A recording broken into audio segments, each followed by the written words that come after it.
Racikan Berita 1. Assalamualaikum warahmatullahi wabarakatuh. Waalaikumsalam. Alhamdulillahirrahmanirrahim. Allahumma sholli ala Sayyidina Muhammad.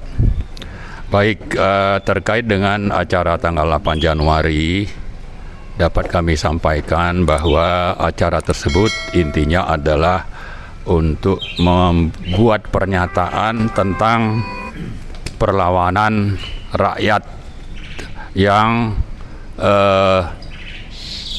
melihat terjadinya state corporate crime oleh pemerintahan Jokowi yang didukung oleh konglomerat hitam.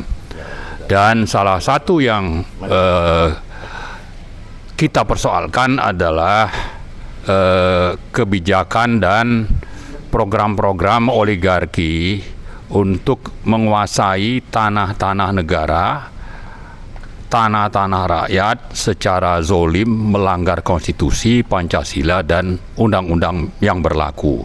Karena itulah acara tanggal 8 itu antara lain menyatakan akan terus berlangsungnya perlawanan rakyat di seluruh Indonesia terhadap kejahatan ini. Lalu di samping deklarasi itu, pernyataan itu ada 8 tuntutan yang kita sampaikan. Antara lain itu adalah untuk pemerintah segera membatalkan PSN, termasuk juga membatalkan proyek PIK 2. Menuntut DPR itu untuk segera membentuk pansus PSN dan pansus PIK 2. Kemudian menuntut BPK misalnya untuk melakukan audit menyeluruh terhadap kejahatan yang sudah disebutkan tadi, yaitu state corporate crime. Kemudian kita juga menuntut supaya ada sanksi hukum terhadap pelaku kejahatan ini. Lalu yang sangat penting adalah kita meminta ganti rugi secara material dan moral terhadap korban yang sudah terjadi oleh kejahatan yang sistemik, ya, terstruktur, sistemik, dan masif, termasuk brutal oleh rezim oligarki yang dipimpin oleh Jokowi, didukung oleh Aguan dan juga Antoni Salim. Itulah acara yang kita sudah cetuskan, deklarasi perlawanan rakyat terhadap kejahatan sistemik yang dilakukan oleh rezim, di samping tadi tuntutan-tuntutan. Nah, untuk itu kepada teman-teman yang sudah berpartisipasi, terutama teman-teman yang datang dari luar Banten, ada teman-teman dari misalnya perguruan tinggi seperti UI Watch, ada Kapak ITB dan seterusnya, ada mahasiswa, ada juga teman-teman dari FPI Pusat, kemudian FPI Banten terutama, termasuk Persada 212, baik yang dari pusat maupun yang ada di Banten atau di sekitar Tangerang. Itu semua adalah teman-teman kita, di samping yang lain-lain, aktivis yang selama ini aktif untuk mengadvokasi perlawanan terhadap kejahatan sistemik ini. Itu saya kira. Jadi pada kesempatan ini kami ingin mengucapkan terima kasih, tapi sekaligus untuk menyatakan bahwa ini baru awal, kita baru deklarasi dan ini akan terus berlanjut. Dalam waktu dekat, dalam seminggu 2 minggu ke depan, kita akan melanjutkan aksi tersebut, dan kemungkinan besar itu masih di sekitar apa yang diklaim sebagai PSN PIK 2 oleh rezim.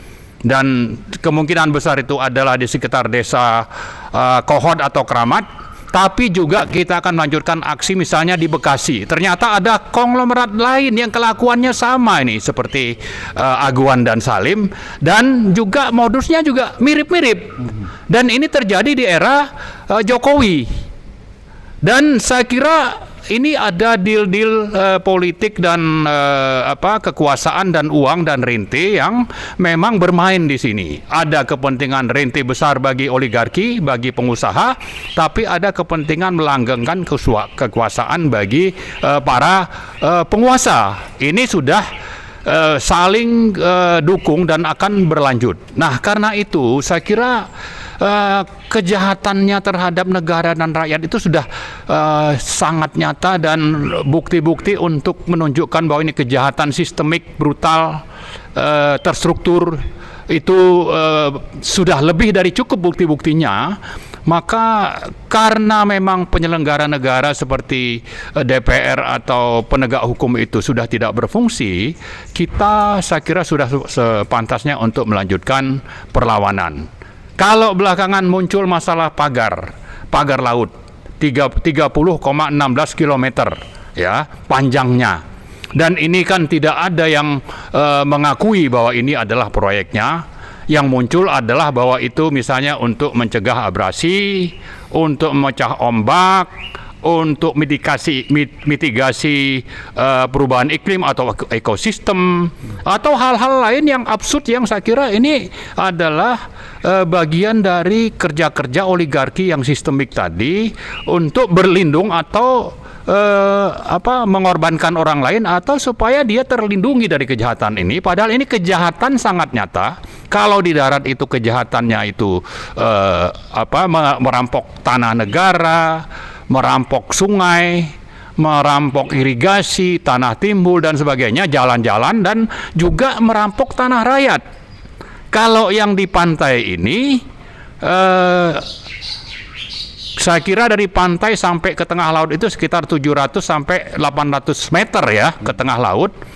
Ini memang dicoba dimanipulasi bahwa ini ada pemiliknya, padahal ini pantai punya negara.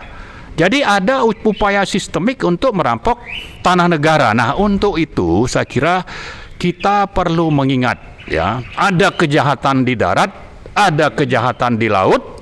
Bahwa kejahatan di darat itu kalau diukur dengan kejahatan di laut, yang di darat ini ada korban manusianya yang lebih tinggi jumlahnya. Kalau nanti di laut itu mungkin nelayan ya yang tidak bisa melaut, mungkin jumlahnya itu lebih kecil dibanding misalnya yang di darat itu. Di samping ada nelayan sebagai korban, ada petani, ada petambak, ada pekerja lepas dan sebagainya. Dan juga ada korban mereka itu harga tanah dan bangunan yang dimiliki itu dihargai dengan sangat-sangat murah.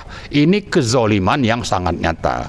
Karena itu kita ingatkan kepada siapapun, kepada pemerintah, kepada para aktivis, kepada rakyat semua, jangan sampai kita digiring untuk hanya mempersoalkan pagar laut, tapi lupa dengan masalah yang jauh lebih besar. Itu satu hal. Kemudian yang kedua, jangan kita terkecoh bahwa ini entah proyek siapa, ya, bahwa ini adalah proyek oligarki. Penanggung jawab utama itu adalah Jokowi, Aguan, Salim. Ini satu paket. Mereka ingin menguasai pantai itu, nanti ini akan direklamasi. Dan ini akan dijual jauh lebih mahal dibanding yang di darat. Kalau kita misalnya datang ke hotel-hotel yang di pinggir laut, itu pasti ya, kalau yang menghadap pantai itu lebih mahal. Sama juga dengan rumah yang di pinggir pantai itu pasti lebih mahal. Dan ini tanahnya, tanah negara yang dikuasai, yang dirampok. Ya, jadi saya ingatkan kita semua, mari terus melakukan perlawanan. Kejahatan ini harus dihentikan. Kalau memang penyelenggara negara tidak mampu, mari kita rakyat itu bangkit. Tanggal 8 hanya awal. Kita akan lanjutkan terus aksi-aksi, dan sambil kita mengingatkan yang namanya DPR. Ya, Pak Prabowo itu Presiden RI sekarang. Jangan cuma omon-omon. Ya, ini fakta di lapangan, korban itu yang mati sudah banyak. Yang kehilangan pekerjaan itu sudah puluhan ribu. Anda cuma omon-omon itu ya mending saya bilang mundur aja lah. Ya, mundur, nanti rakyat akan datang melakukan revolusi untuk mengganti pemimpin yang layak untuk memimpin Indonesia ini, dibanding Anda sampai saat ini tidak jelas sikapnya gitu.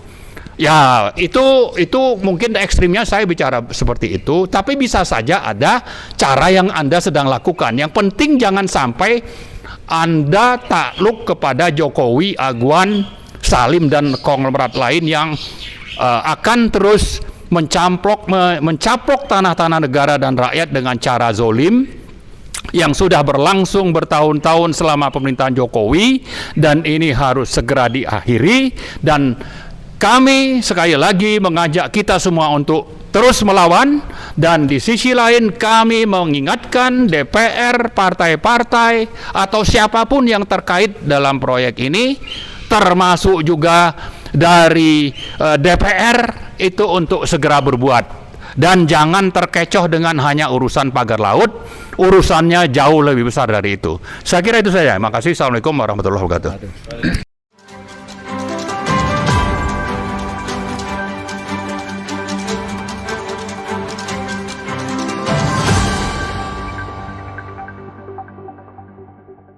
Racikan Berita 1.